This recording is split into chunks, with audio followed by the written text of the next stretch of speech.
दिन में एक होता है नैप, आफ्टरनून नैप। तो nap is it hmm healthy और unhealthy? There is U shaped curve, मतलब बीमारियों का रिस्क कम सोने से भी बढ़ता है और ज्यादा सोने से भी बढ़ता है। जैसे जो हम्म लोग कम सोते हैं उन्हें heart attacks, brain strokes, cancer, यहाँ ठीक है। तक कि लाइफ स्पैन भी घट जाती है कम सोने से। तो जो हाँ, हमारे इंडिया में जो डॉक्टर्स हैं, हम्म, उनका जो लाइफ स्पैन होता है, लॉन्जेविटी, वो नॉन डॉक्टर्स की तुलना में 10 साल कम होता है। So normally what you will think कि जो डॉक्टर्स हैं, because they know everything about health and diseases, हाँ, तो ज्यादा जिएंगे, they can hmm prevent diseases. लेकिन हम्म रियलिटी उसका जस्ट ऑपोजिट है। पढ़ाई ना करो, वो जर्नल्स को नहीं पढ़ो, तो फिर hmm. I will be outdated with in few months. औरतों को ज्यादा क्यों होता है माइग्रेन?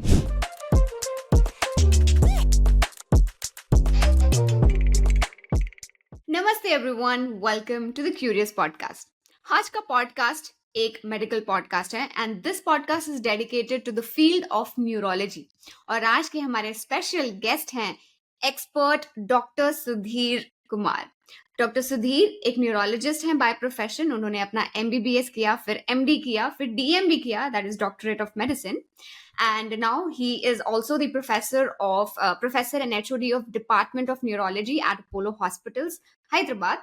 और apart from all of this he is also a long distance runner. उनकी लाइफ से हम बहुत सारे लेसन तो सीखने ही वाले हैं, लेकिन अगर आप न्यूरोलॉजी फील्ड में खास इंटरेस्ट रखते हैं तो ये पॉडकास्ट आपको बहुत हेल्प करने वाला है कि करियर में कैसे आपको ग्रोथ चाहिए, क्या जो है सैलरी रेंजेस रहते हैं। So stay tuned with us till the end. Doctor Sudhir is here to share his experience. Welcome to the show Sudhir sir, how are you doing today? Thank you Pooja ji, it's my pleasure to be here. और मुझे काफ़ी अच्छा लग रहा है कि मैं podcast कर रहा हूँ आपके साथ। एंड आई एम श्योर कि आपके व्यूअर्स और हमारे व्यूअर्स जो भी इसे देखेंगे, वो कुछ सीखेंगे। And first of all and most importantly, they will have lot of fun also, knowing about absolutely, neurology and health in general. Absolutely sir. So sir, मैं बहुत बेसिक्स से शुरू करने वाली हूँ बिकॉज ये पॉडकास्ट हर तरीके की ऑडियंस देखने वाली है, बच्चे भी। आपके बहुत सारे जो ट्विटर फैंस हैं जो आपसे क्वेरीज पूछते रहते हैं, तो वो भी देखने वाले हैं, अडल्ट कैटेगरी के लोग भी। सो सबसे पहले उनके लिए एक basic question, what does a neurologist do? आखिर एक न्यूरोलॉजिस्ट करता क्या है? देखिए, neurologist as the word neuro से हम क्या सीखते हैं कि नर्व से रिलेटेड होता है। तो अगर हम देखें नर्वस सिस्टम को, तो एक न्यूरोलॉजिस्ट नर्वस सिस्टम से जो रिलेटेड बीमारियां होती है उसका इलाज करता है। और नर्वस सिस्टम में सबसे इम्पोर्टेंट जो पार्ट है वो हमारा ब्रेन है, मस्तिष्क। और ब्रेन के नीचे जो एक लंबा स्पाइनल कॉर्ड होता है, और स्पाइनल कॉर्ड से डिफरेंट डिफरेंट पार्ट में नर्व्स जाते हैं। तो हमारे हाथ में नर्व्स आते हैं, पैरों में नर्व्स आते हैं, और फिर यहाँ तक कि हमारे नर्व्स देखने के लिए भी आँखों का नर्व्स होता है, फिर स्मेलिंग के लिए, हियरिंग के लिए। तो बेसिकली न्यूरोलॉजिस्ट एक ऐसा स्पेशलिस्ट है जो कि बॉडी के हर पार्ट की बीमारियों को देख सकता है। जनरली अगर हम स्पेशलिस्ट की बात करते हैं, जैसे कार्डियोलॉजिस्ट, तो वो सिर्फ हार्ट की बीमारियों को ही डील करता है। लेकिन राइट। न्यूरो की बीमारियाँ बॉडी के किसी भी पार्ट को अफ़ेक्ट कर सकते हैं, वो हम बाद में देखेंगे। तो बेसिकली न्यूरोलॉजिस्ट नर्वस सिस्टम से जुड़ी बीमारियों का इलाज करता है। राइट। अ, सर, ये बताइए कि आपको इस फील्ड में ऐसा क्या इंटरेस्टिंग लगा जिससे आपने इसे अपना स्पेशलाइजेशन चूज किया? बिकॉज जैसे आफ्टर कंप्लीटिंग योर एमबीबीएस आपके पास ऑप्शन होता है कि आप एक फील्ड ऑफ स्पेशलाइजेशन चूज करते हैं, तो आपने न्यूरोलॉजी एज स्पेशलाइजेशन क्यों चूज किया? यस, ये बहुत ही इम्पोर्टेंट सवाल है, क्योंकि आपको एक ऐसा फ़ील्ड चुनना होता है, जिसे कि आप एन्जॉय करें, और क्योंकि ये आपको कम से कम 30-35 सालों तक वही काम करना होता है। तो अगर आप ऐसी फ़ील्ड को चूज़ करें, जिसे कि आप लाइक करते हैं, अच्छा लगता है आपको, तो आप उसे अच्छे ढंग से और 30-40 साल तक उसे कर सकते हैं। तो जैसा आपने पूछा, सबसे पहले डॉक्टर्स एमबीबीएस करते हैं, वो कॉमन फ़ील्ड होता है। हर डॉक्टर को जो एज़ डॉक्टर है, वो एमबीबीएस करता ही है। और उसके बाद 1 साल की इंटर्नशिप होती है। उसके बाद एक फैसला करना होता है कि आप मेडिकल लाइन में जाएँगे या सर्जिकल लाइन में। तो उसके लिए एमडी है, जो कि मेडिकल फील्ड हो गया, और दूसरा एमएस, जो कि सर्जिकल फील्ड। तो फिर मुझे मेडिकल फील्ड में इंटरेस्ट है, तो फिर मैंने एमडी मेडिसिन कर लिया।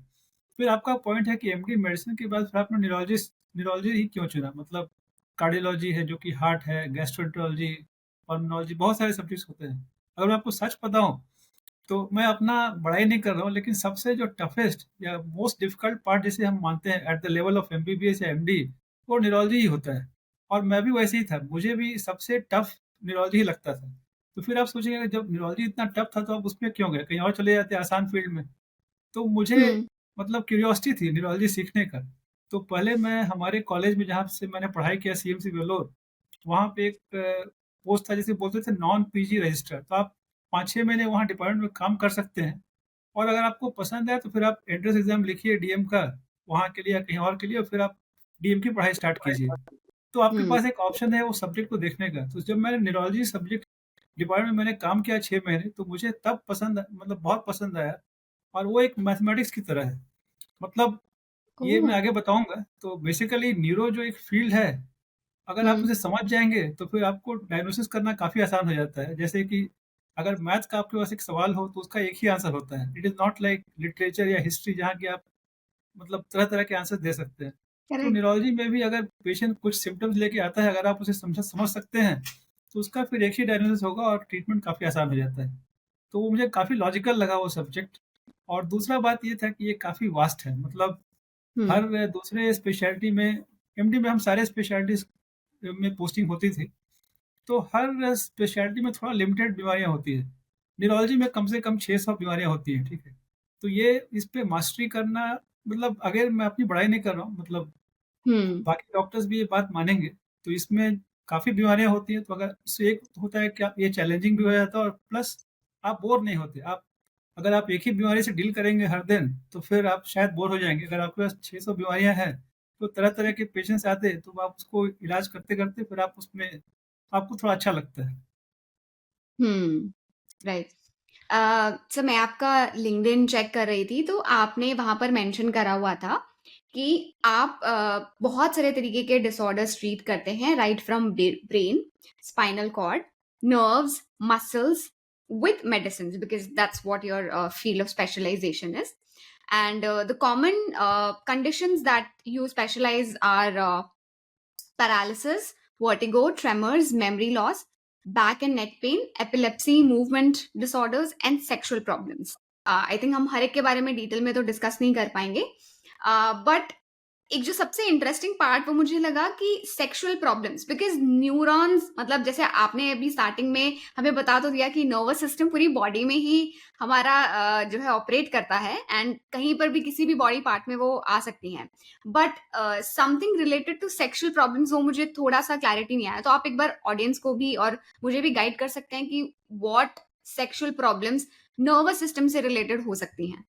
यस, डेफ़िनेटली अगर हम देखेंगे सेक्सुअल ऑर्गन्स तो हमारे जो सेक्रल नर्व्स होते हैं, मतलब जो स्पाइनल कॉर्ड के जो नीचे वाले हिस्से से जो नर्व्स निकलते हैं, जिसे हम सेक्रल नर्व्स बोलते हैं, तो हुँ, वो नर्व्स सेक्सुअल ऑर्गन्स को इनर्वेट करते हैं। तो अगर हुँ, वहाँ पे कोई बीमारी हो, जनरली जैसे बहुत बारी एक्सीडेंट होता है, तो एक्सीडेंट में हुँ, अगर लोअर स्पाइनल इंजरी कुछ हुआ, तो वहाँ से नर्व डैमेज हो सकते हैं।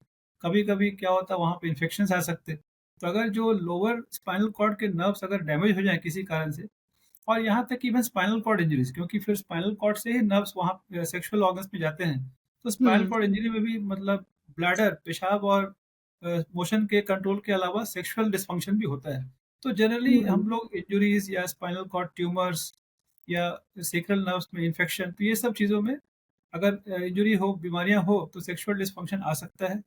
लेकिन दर्शकों के लिए मैं बताना चाहता हूँ कि वो सबसे कॉमन कॉजेज़ में नहीं आते। सबसे कॉमन ओके, कॉज़ अगर हम देखें सेक्सुअल डिस्फंक्शन के, तो उसमें साइकोलॉजिकल इश्यूज़ रहते हैं और दूसरे एंड्रोलॉजिकल या हार्मोन्स रिलेटेड, मतलब टेस्टोस्टेरोन डेफिशिएंसी। तो एक सेक्सुअल डिस्फंक्शन किसी को है, तो हुँ, बेसिकली इसमें मल्टीपल स्पेशलिस्ट की ज़रूरत पड़ सकती है, अगर कारण पता हुँ, नहीं हो। तो न्यूरो के अलावा जैसे मैंने बताया कि साइकोलॉजिस्ट और हुँ, एंडोक्रिनोलॉजिस्ट जो कि हार्मोन से डील करते हैं एंड समटाइम्स एंड्रोलॉजिस्ट जो कि यूरोलॉजी का ही पार्ट होता है। तो it's a multi team approach. लेकिन मैंने जैसे हुँ। आपने पूछा कि सेक्सुअल डिस्फंक्शन न्यूरो से कैसे हो सकता है, तो मैंने स्टार्टिंग में समझाया, ठीक है? सर एक बहुत ही एक्साइटिंग सवाल होता है किसी भी बच्चे के मन में जब वो अपना करियर सोचता है कि मैं ये करियर चूज़ करना चाहता हूँ व्हिच इज़ अबाउट कि एक कमाने का पोटेंशियल यानी अर्निंग पोटेंशियल एक पर्टिकुलर फील्ड में। आई नो ये आंसर जो है बहुत वेरी कर सकता है because salary ranges country to country, region to region vary कर सकती हैं। बट फिर भी क्योंकि यंगस्टर्स को बहुत इंटरेस्ट रहता है ये जानने में कि यार एटलीस्ट एक बॉलपार्क फिगर मिल रहा है तो हमें भी एक एक्साइटमेंट रहता है और अपनी पढ़ाई अच्छे से करने के लिए। So medical field in general बहुत रिवॉर्डिंग है, हम सबको पता है और हमारी कंट्री में स्पेशली डॉक्टर्स की तो बहुत रिस्पेक्ट होती है। तो अगर आप एक बॉल पार्क फिगर दे पाएँ सैलरी रेंजेस का in tier 1 cities for fresher doctors or fresher neurologists? देखिए, इसमें सबसे इम्पोर्टेंट मतलब 1-2 पॉइंट्स मैं यहाँ बताना चाहूँगा। हाँ जी। सैलरी डिपेंड करती है हमारे डिमांड और सप्लाई पे भी। तो अगर हुँ, आप देखेंगे तो जनरली न्यूरोलॉजिस्ट का जो नंबर है, एट द सिटी लेवल या स्टेट लेवल या कंट्री लेवल, वो काफ़ी कम है कंपेयर टू अदर स्पेशलिस्ट। जैसे अगर आप देखें कार्डियोलॉजिस्ट या दूसरे स्पेशलिटीज़, तो अगर सप्लाई कम रहेगा तो ऑब्वियसली डिमांड या सैलरी भी थोड़ा अच्छा रहता है। राइट। दूसरा होता है कि आपके पास पेशेंट्स कितने हैं, क्योंकि जो सैलरी या इनकम है it depends on the patients या डिजीजेज ऑल्सो। तो आज के राइट। डेट में न्यूरो साइकेट्रिक प्रॉब्लम जो है, मतलब one of the largest disease जिसको हम बोल सकते हैं। तो उसमें अगर आप देखेंगे, जैसे हमारा जो पब्लिक जो जो लाइफ स्पैन है, लॉन्जेविटी काफ़ी बढ़ गया है, ठीक है, 75 के हुँ, आसपास।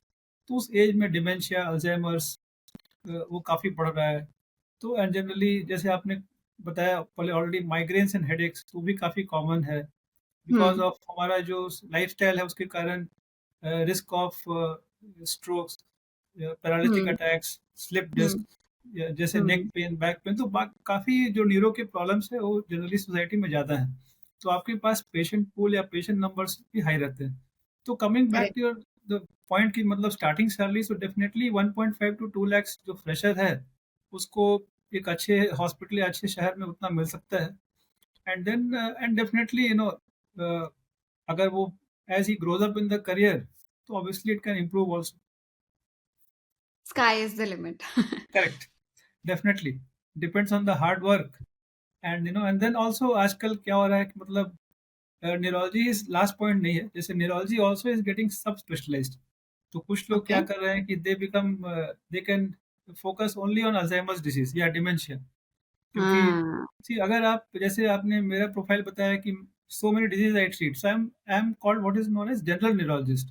तो हमारे हुँ, ज़माने में मतलब मैं 25 साल से न्यूरोलॉजी का प्रैक्टिस कर रहा हूँ, तो उस हुँ, टाइम में there was need for general neurologist और आज भी नीड है। लेकिन अगर आप टियर 1 हुँ, की बात करें, जैसे हैदराबाद या दिल्ली या मुंबई जैसे बड़े शहरों में, तो वहाँ या पे जो अगर एक सुपर सब स्पेशलिस्ट जो बन गया, एक एक बीमारी के ऊपर, एक एरिया के ऊपर, जैसे हुँ, अल्जाइमर्स डिजीज़ एंड डिमेंशियाज़ या movement hmm, disorders and Parkinson's या एपिलेप्सी या मिर्गी, तो उसका डिमांड भी काफ़ी हाई रहेगा, क्योंकि पब्लिक भी चाहती है कि एक ऐसे डॉक्टर से मिलें जो कि उसका सब स्पेशलाइज़ कर रहा हो। तो हुँ, वो नंबर और भी कम है। जैसे मैं बताया कि न्यूरोलॉजिस्ट का नंबर आज हमारे पूरे कंट्री में 3 से 4,000 के बीच में ही होंगे। अगर हम बात दैट्स ऑल? करेंगे, दैट्स ऑल। जब मैं न्यूरोलॉजिस्ट बना तो दैट इज़ 2000 में, मतलब आज से 25 साल पहले मात्र 1500 न्यूरोलॉजिस्ट थे और आज वो नंबर बढ़ के 3500 से 4000 के बीच में ही है। लेकिन अब हमारे कंट्री में लगभग 300 से 400 न्यूरोलॉजिस्ट पर ईयर मतलब बन रहे हैं। बन रहा है। Hopefully in the next 5 to 10 years वो नंबर 10,000 तक जा सकता है। लेकिन right now we still have a shortage. जैसा आपने बोला, टियर 1 में स्टिल सैचुरेशन इज़ देयर, लेकिन अगर आप जैसे ही टियर 1 से टियर 2 या टियर 3 में जाएँगे, तो फिर नंबर्स काफ़ी कम हो जाते हैं राइट। न्यूरोलॉजिस्ट के। हुँ, ओके। एंड सर ओवरऑल जैसे आपने अभी स्टार्टिंग में बताया कि इतने सारी डिजीजेस हैं पूरे नर्वस सिस्टम से रिलेटेड, तो बहुत ही एक्साइटिंग करियर है।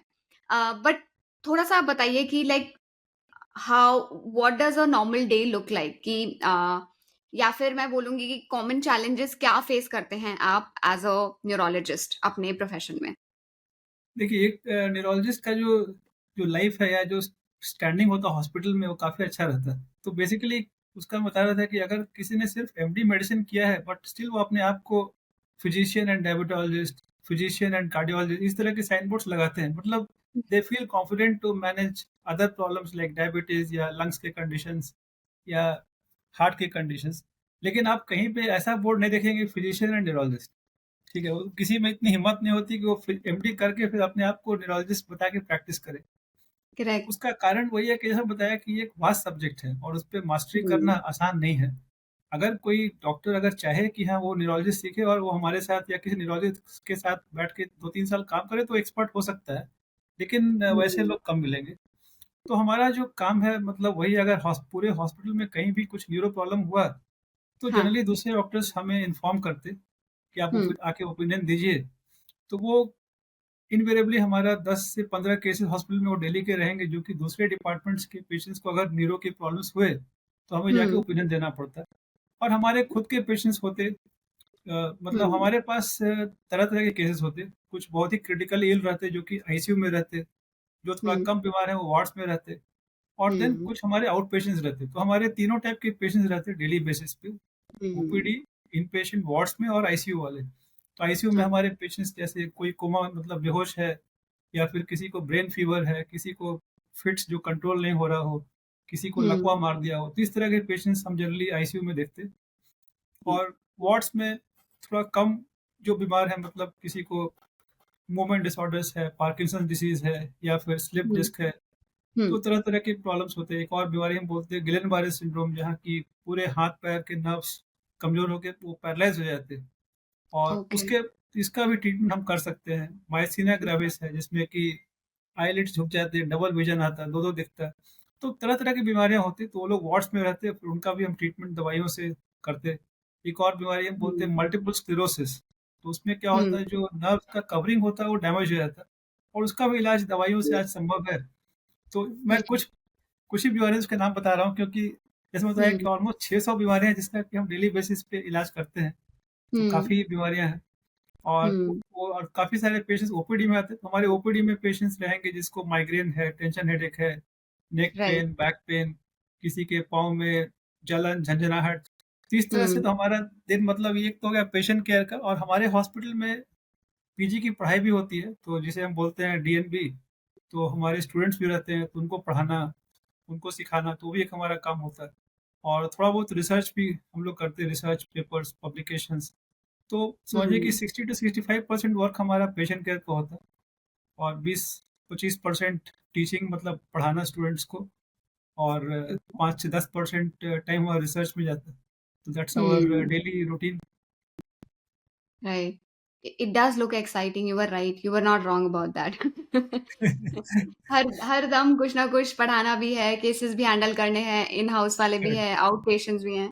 सो अ, सो बट लाइक आपके 25 इयर्स ऑफ एक्सपीरियंस में आपने अभी तक कितने केसेस हैंडल कर लिए होंगे? आई थिंक देखिए अगर हम डेली का मतलब कंजर्वेटिव एस्टिमेट भी रखें तो 25 से 30 पेशेंट भी आप रखिए और महीने का 25 दिन का अगर काम रहा, तो महीने के 750 पेशेंट तो ऐसे ही हो गए और उसको आप कन्वर्ट कीजिए 9,000 पेशेंट्स हर साल और इंटू 25 तो already more than 2 lakhs patients I may have seen मतलब 2 से ढाई लाख मरीज मैं देख चुका हूँ अभी तक।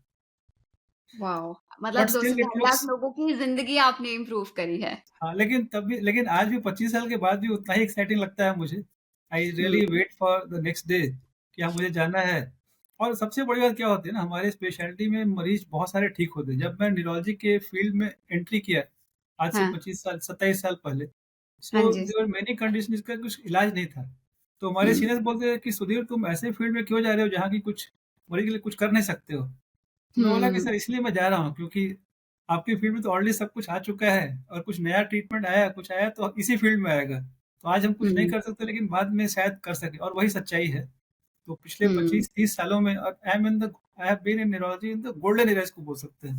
तो इस फील्ड में हुँ, ऑलमोस्ट हर न्यूरोलॉजी की बीमारी में कुछ ना कुछ नया ट्रीटमेंट आया। जैसे सबसे पहले अगर मैं स्टार्ट करूँ तो स्ट्रोक का हम लोग बोलते हैं क्लॉट बस्टिंग थेरेपी, यहाँ की राइट, ब्रेन के क्लॉट्स को डिसॉल्व कर सकते हैं। तो उसके लिए राइट, दवाइयाँ आई। उसके बाद फिर हमें बोलते हैं इंटरवेंशन, तो आजकल गाइड वायर लेकर के आप वायर से क्लॉट को ब्रेन से निकाल राइट, सकते हैं, वो ट्रीटमेंट आया, वो स्ट्रोक के फील्ड में है। वैसे ही एपिलेप्सी मिर्गी के लिए हर मतलब पिछले 10-15 साल में अनेक नई दवाइयाँ आई और जिसे हम बोलते हैं इम्यूनोथेरेपी, ऑटोइम्यून डिजीज़ के लिए बहुत सारे इंजेक्शंस आए, हुँ, मल्टीपल स्क्लेरोसिस के लिए बहुत सारी नई दवाइयाँ आई। तो ये जो फील्ड ये सारा डिस्कवरी मैंने अपने आँखों के से देखा है, मैंने उसे महसूस किया है कि आज जब मैंने स्टार्ट किया पढ़ाई न्यूरोलॉजी का तब ये ट्रीटमेंट नहीं थे। लेकिन हर साल दर साल कुछ ना कुछ नया ट्रीटमेंट आ रहा है और अब हमारे पास जेनेटिक डिजीज़ के भी ट्रीटमेंट आ रहे हैं। वो हमारे पास वो हुँ, ट्रीटमेंट नहीं थे। किसी जेनेटिक डिसऑर्डर्स राइट, था, बोलते थे अरे तुम्हारा कुछ नहीं कर सकते, बस हुँ, एक्सरसाइज़ करो। लेकिन आज हमारे पास उसको भी ट्रीट करने के लिए ट्रीटमेंट्स अवेलेबल हो रहे हैं। तो ये बहुत ही एक्साइटिंग फील्ड है और ये अंत नहीं है। अगले 10 हुँ, सालों और 15 सालों में मैक्सिमम रिसर्च और डिस्कवरीज़ न्यूरोलॉजी के फील्ड में ही होंगे। हुँ।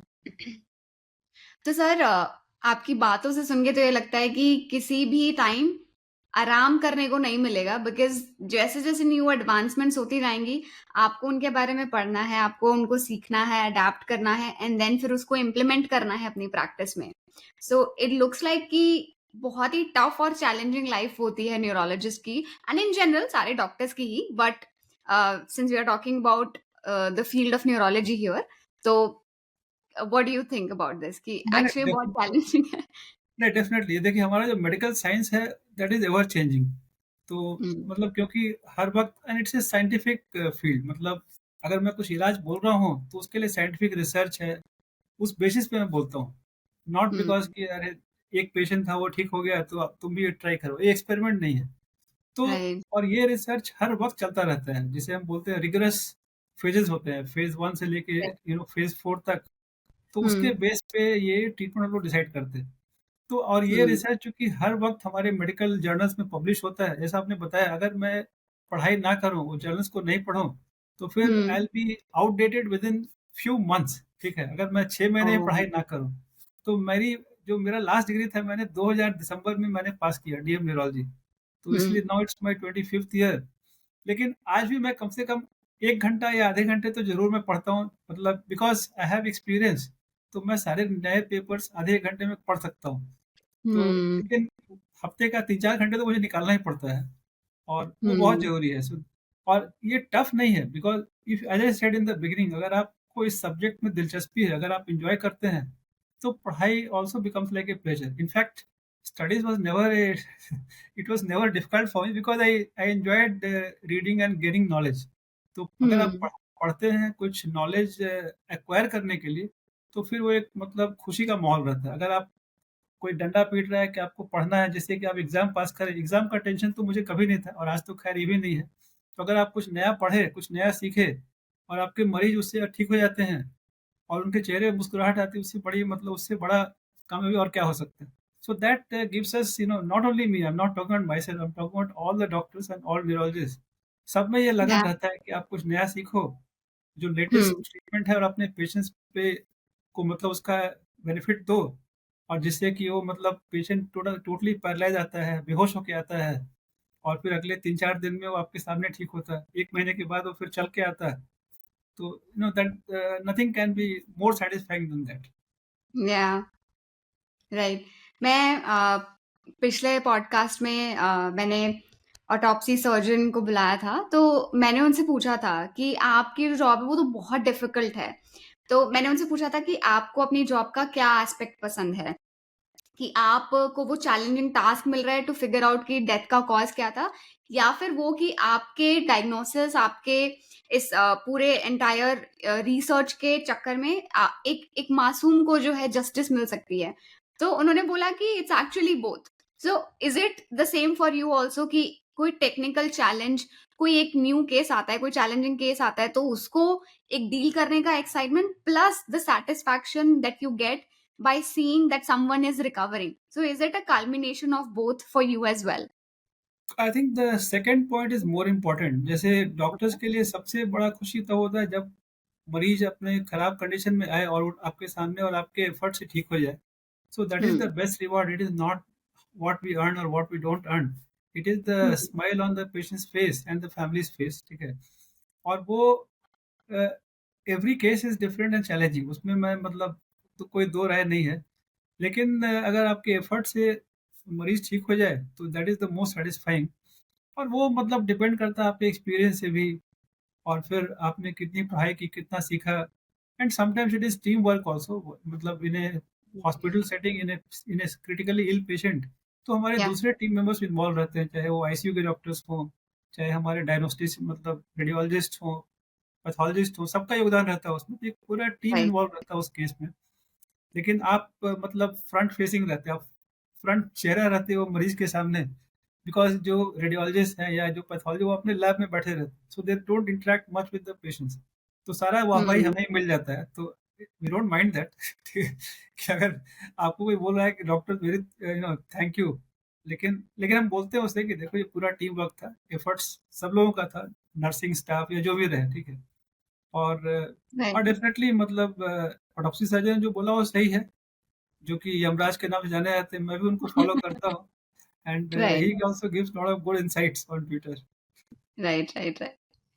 अ, सब अब थोड़ा-सा गियर स्विच करके we are going to talk about like health कि अपनी हेल्थ को कैसे बेटर करें। आप बहुत सारे पोस्ट शेयर करते हैं, बहुत सारी कॉमन सिम्पटम्स शेयर कर सकते हैं, उनका सॉल्यूशन भी बताते हैं which is very helpful in general for people. तो मुझे बस यही जो सेगमेंट है इस पॉडकास्ट का ये उसकी तरफ डेडिकेटेड है। अ, सबसे पहले बात करते हैं कॉमन ब्रेन डिसऑर्डर्स के बारे में। कौन से कॉमन ब्रेन डिसऑर्डर्स आजकल ज़्यादा देखने को मिलते हैं? देखिए, the commonest brain disorder which is lethal, मतलब जो सीरियस है, अगर उस पे हम ध्यान दें तो number 2 killer in the world today is stroke. अभी जस्ट रिसेंटली लैंसेट का डेटा पब्लिश हुआ, that is known as global burden of disease और हेल्थ। तो उसमें आप हुँ, देखेंगे लैंसेट स्टडी में हुँ, एक्सेप्ट 2021 जब Covid number 2 cause of death हो गया था, नंबर 1 पे हुँ, तो हमेशा हार्ट डिसीज़ ही रहा है, ischemic heart disease is number 1। 20 साल हुँ, पहले भी, 30 साल पहले भी और आज भी। इवन कोविड टाइम में हुँ, भी सबसे ज़्यादा लोग हार्ट अटैक से ही मरे। लेकिन हुँ, सेकंड जो है number 2 except 2021, it is stroke, um, paralytic attacks, ठीक है? और um, almost 1 out of 6 people in the lifetime they suffer from stroke. अगर आप 40 के ऊपर की बात करें तो 1 out of 4, which is not a good thing. मतलब या तो इसमें डेथ होती है या फिर पीपल रिमेन पैरालाइज्ड। किसी की आवाज़ हुँ, चली जाती है, किसी का आई साइट चले जाता है। अगर आप देखेंगे almost 90% of these strokes can be prevented. तो मेरा ओके, एम्फेसिस आजकल प्रिवेंशन पे भी है, ठीक है? कि हुँ, एज़ वी ऑल नो, सबको पता है prevention is better than cure. और अगर हम एब्सोल्युटली ट्रू। प्रिवेंशन की बात करें तो इसके जो रिस्क फैक्टर्स हैं, risk um, factors are all standard. Diabetes, hypertension, high cholesterol, smoking, overweight and obesity, alcohol consumption, sedentary lifestyle, कम सोना। And if you look at this, इसका सॉल्यूशन सिर्फ 3 है। आपको 7 घंटे से 8 घंटे रात में सोना है, हुँ, खाने पे ध्यान देना है, खाने में आपको कार्बोहाइड्रेट या शुगर या मीठा कम करना है, प्रोटीन थोड़ा हुँ, बढ़ा देना है उसके हिसाब से, और हुँ, एक्सरसाइज़ करना है। एक्सरसाइज़ भी बहुत ज़्यादा नहीं, 30-40 मिनट का एक्सरसाइज़ अगर हम हुँ, करें और लगातार जो 8-10 घंटे जो बैठना हो जाता है, उसको कम हुँ, करें। उसको बोलते हैं हुँ, break your sitting.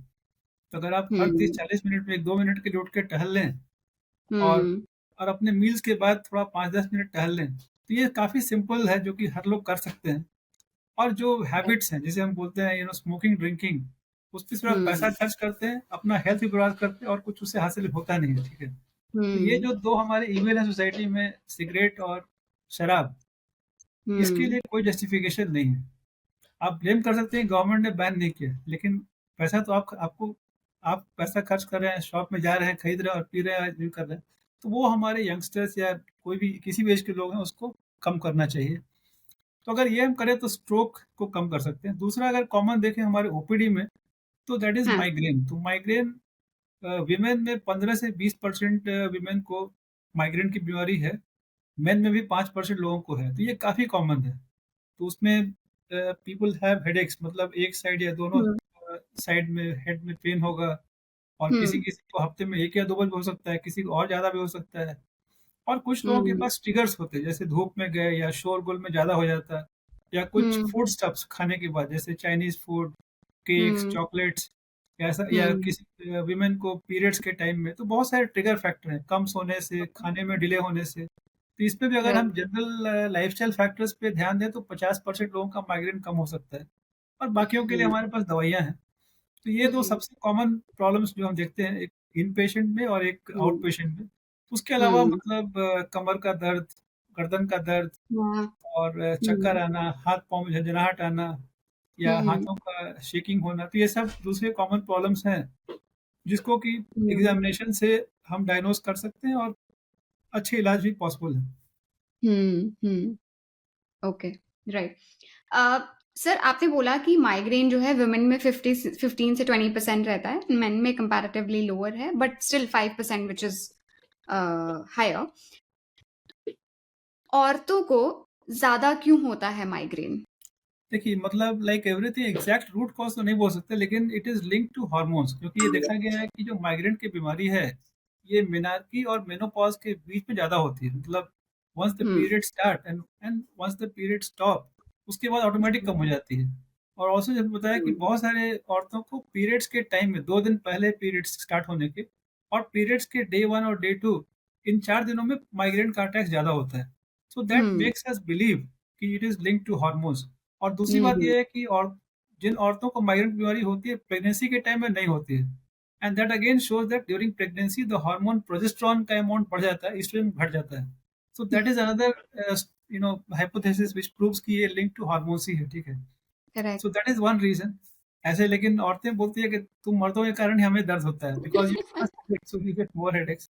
But that is besides the point and maybe I think they need to handle आज के डेट में मल्टीटास्किंग औरतों को ज़्यादा करना पड़ता है। घर का काम भी देखना है, हुँ, बाहर हुँ, भी काम करना है। So that kind of stress is more on them. With I respect women because of that because ये मल्टीटास्किंग मर्द नहीं कर सकते। कितना भी आप कर लीजिए लेकिन जो घर हुँ, सँभालना और जॉब दोनों सँभालना ये औरतें ज़्यादा अच्छा करती हैं। लेकिन उसका जो थोड़ा स्ट्रेस उनके माइंड पे ज़रूर पड़ता है that could be one of the other triggers. They may be hmm, losing their sleep also क्योंकि ऑफ़िस से आप लौटो फिर खाना बनाना, जब तक आप घर हुँ, सेटल करते हैं तो नींद का 1 आध घंटा उसमें निकल जाता है, तो आप कम सोते हैं। या तो ये सब फैक्टर्स भी मतलब इसमें शामिल होना चाहिए डेफ़िनिटली। हुँ, राइट। आप अपने ट्विटर पे रेजिस्टेंस ट्रेनिंग, रनिंग, वॉकिंग, आप खुद भी एक लॉन्ग डिस्टेंस रनर हैं, बहुत ज़्यादा एडवोकेट करते हैं, इसको एक्टिवली प्रमोट करते हैं और सिर्फ ऐसा नहीं है कि प्रीच कर रहे हैं, you live by that, you actually share status कि मैंने आज इतने किलोमीटर का रन एन्जॉय किया, व्हिच इज़ वेरी इम्प्रेसिव क्योंकि यूजुअली हमें डॉक्टर्स देखते हैं, हम जिनसे मिलते हैं, वो बोलते हैं कि चलिए सिम्पटम्स बताइए, दवाइयाँ लीजिए और खत्म। बहुत ही कम डॉक्टर्स मेरे एक्सपीरियंस में मैं जितने भी डॉक्टर से मिली बहुत कम होते हैं जो बोलते हैं कि अपना लाइफस्टाइल इंप्रूव करिए, एक्सरसाइज को अपना एक्टिव पार्ट बनाइए अपने लाइफ का। So thank you so much for helping everybody and motivating everybody to make exercising, proper sleep a regular part of their life. Now अब मुझे आपसे ये समझना है कि आप एक्सरसाइजिंग को इतना क्यों एडवोकेट करते हैं? How does it impact our body और ये क्यों इतना ज़रूरी है आज की एज में? Strength training, resistance training, walking, running जिस भी फॉर्म का एक्सरसाइजिंग है वो क्यों इम्पोर्टेंट है? देखिए इसके पीछे एक एक बहुत ही महत्वपूर्ण पॉइंट मैं शेयर करना चाहता हूँ, you will be surprised to hear this. जो हाँ, हमारे इंडिया में जो डॉक्टर्स हैं हुँ, उनकी जो उनका जो लाइफ स्पैन होता है लॉन्जेविटी वो नॉन डॉक्टर्स की तुलना में 10 साल कम होता है। So normally what you will think कि जो डॉक्टर्स हैं because they know everything about health and diseases हाँ, तो वो ज़्यादा जिएँगे, they can um, prevent diseases. लेकिन हुँ, रियलिटी उसका जस्ट ऑपोज़िट है। तो जो डॉक्टर्स जो हैं उनके पास दे हैव मोर स्ट्रेस मतलब what they preach to their patients they don't follow in their lifestyles. And being a doctor um, also I can say that for myself and other doctors also. I was also like that till 4 years back. So doctors work long hours, sleep less time, don't eat on time, they don't exercise. Many doctors are overweight, they have sugar, BP. Many doctors drink, smoke.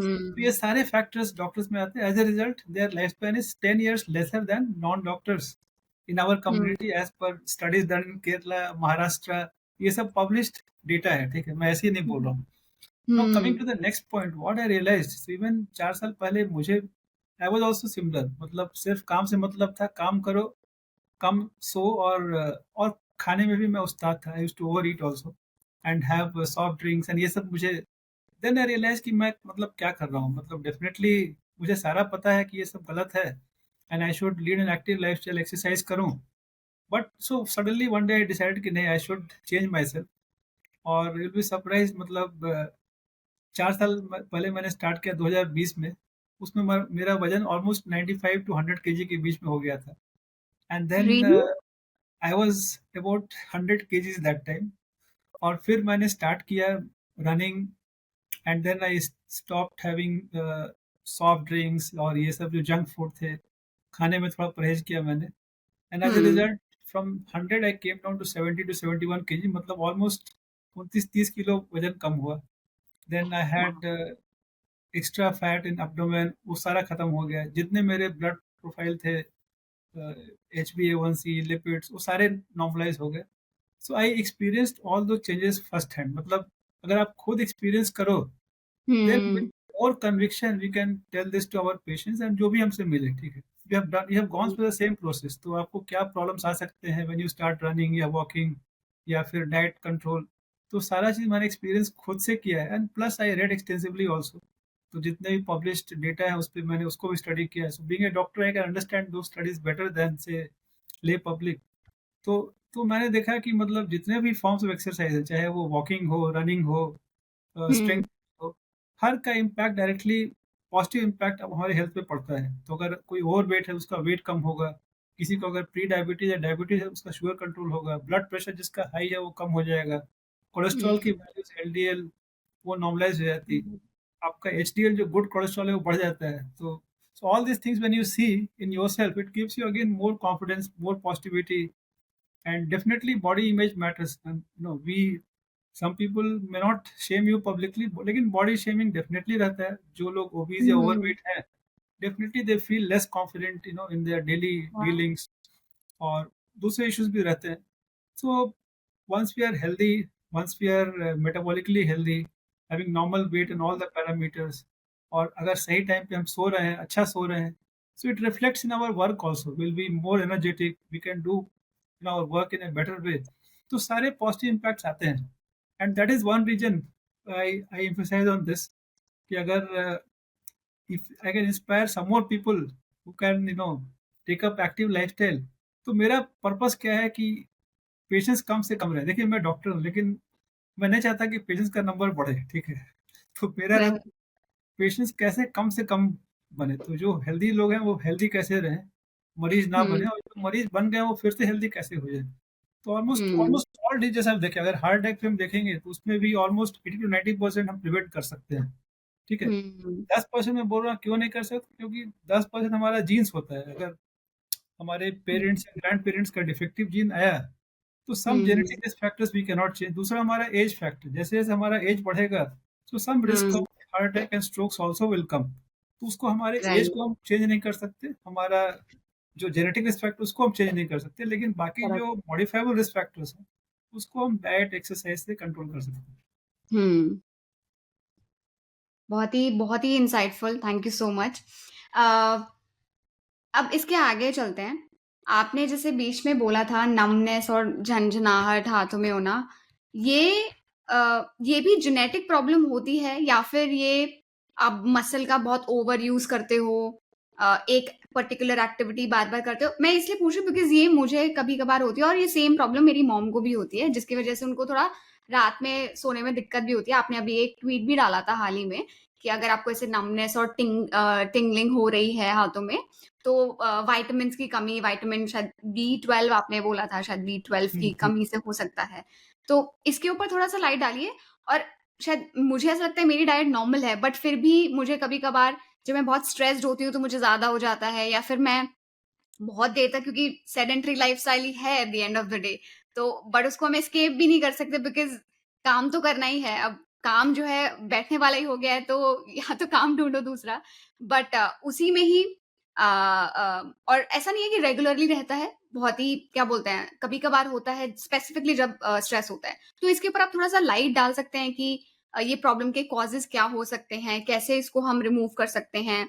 और जिनका sedentary lifestyle है, क्या वो लोग ज़्यादा susceptible हैं इस problem के towards?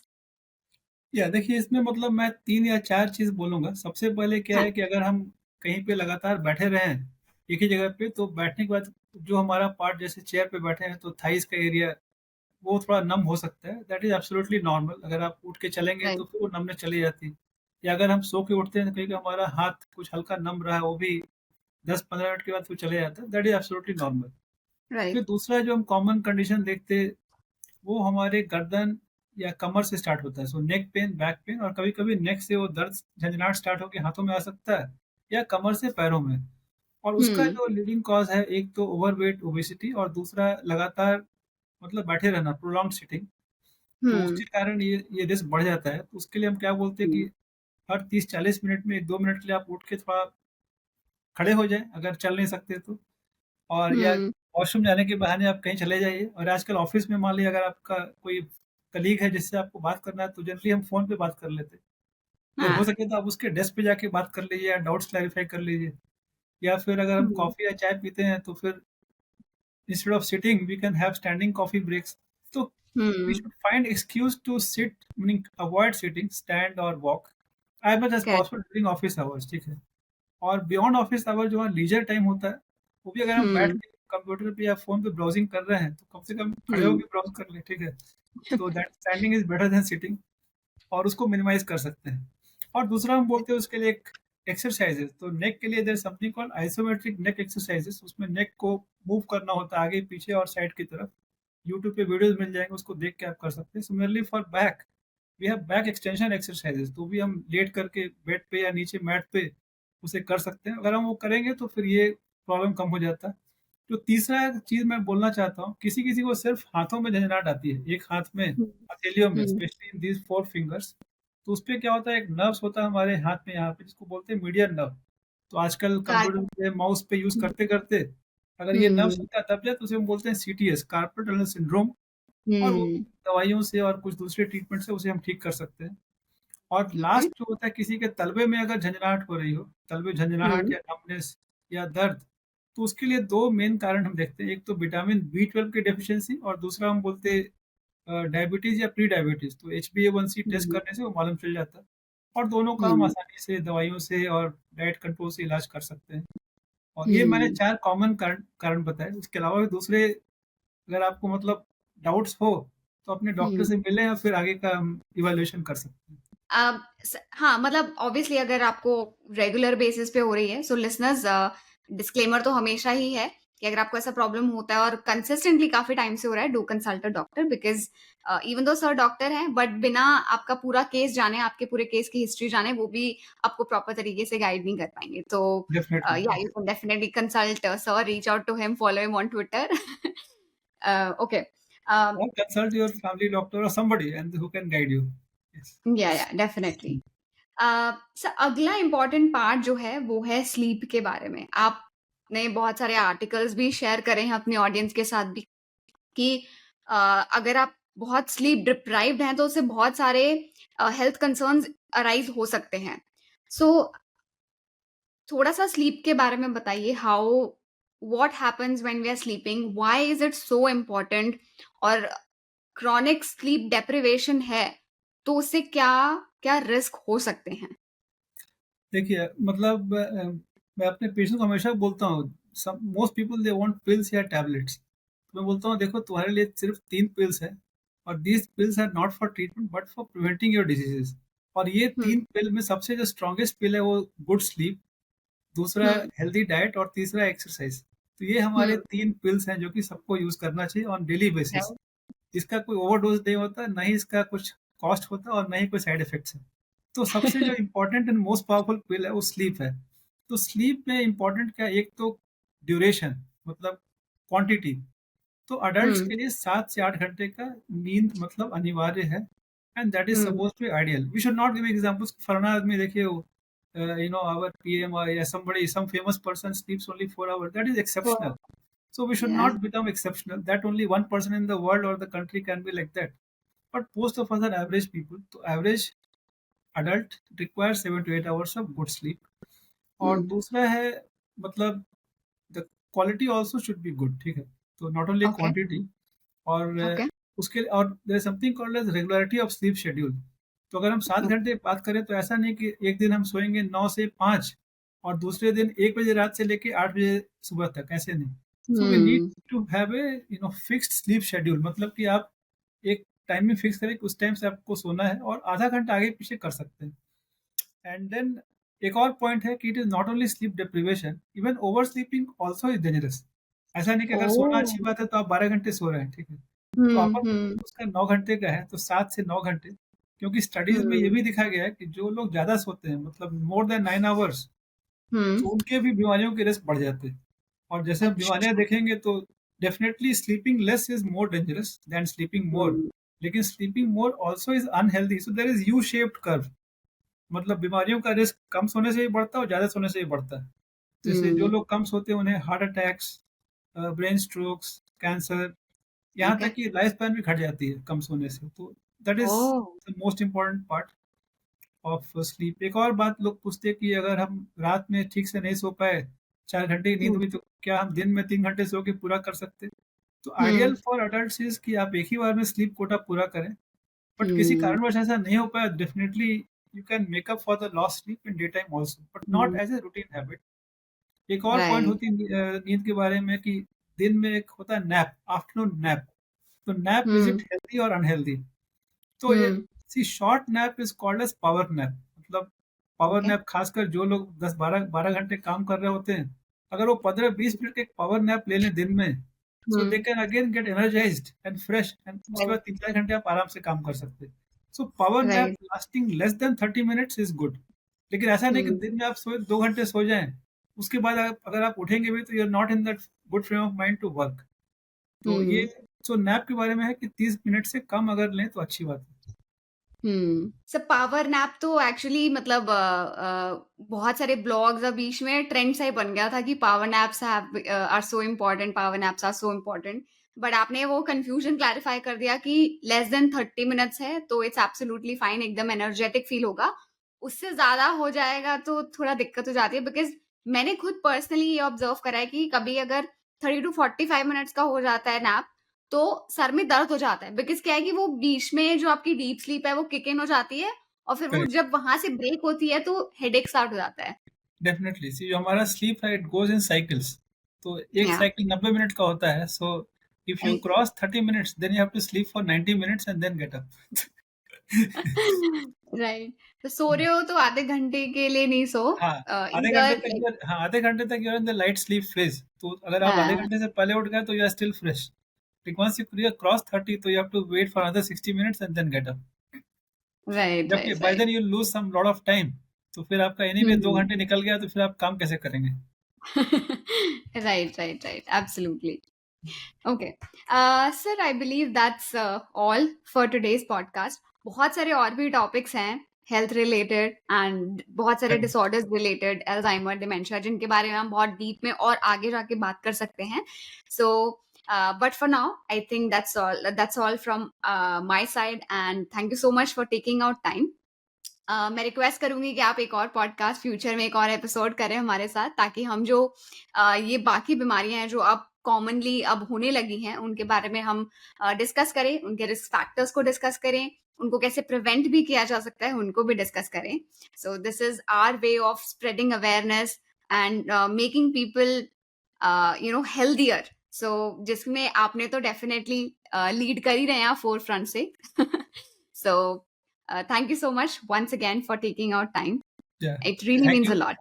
Thank you. It was a pleasure talking to you and discussing various topics. जैसा आपने बताया कि मतलब न्यूरोलॉजी तो काफ़ी वास्ट है, so we can do one podcast daily also. Still it will take 2 years to cover all the topics. Definitely we'll have one more session sometime later. Thank you. Thanks a lot. Sir, any last message that you would like to give listeners जो ये video देख रहे होंगे या जो सुन रहे होंगे? I think definitely जैसे मैंने बताया कि prevention is the most important, और जस्ट रिमेंबर कि जो 3 हमारे जो बेस्ट पिल्स हैं, good sleep, regular exercise and healthy diet, अगर हम ये फॉलो करें देन स्ट्रेस फ्री लाइफ, मतलब हमेशा ऐसे ही हंसते रहिए, मुस्कुराते रहिए, and then take each day as it comes. Don't forget the past and don't worry about the future, live in the present moment and keep your brains healthy, keep learning something new every day, क्योंकि जितना हम brain को active रखेंगे उतना brain के लिए अच्छा रहेगा। वंडरफुल। बहुत ही अच्छी सर आपने बात बोली कि प्रेजेंट में जीने की कोशिश करो, बिकॉज़ काफ़ी हद तक हम भूल जाते हैं, वो हमेशा फ्यूचर के गोल्स को लेकर आज टेंशन लेते हैं उनकी, करेक्ट। और या फिर पास्ट का रिग्रेट करते हैं। तो प्रेजेंट को हमेशा उस पे से ग्रिप ग्रिप जो है लूज़ हो जाती है। But uh right. Beautiful message from your side. Thank you so much sir. Would sure. Love to see you again. Sure. Thank you.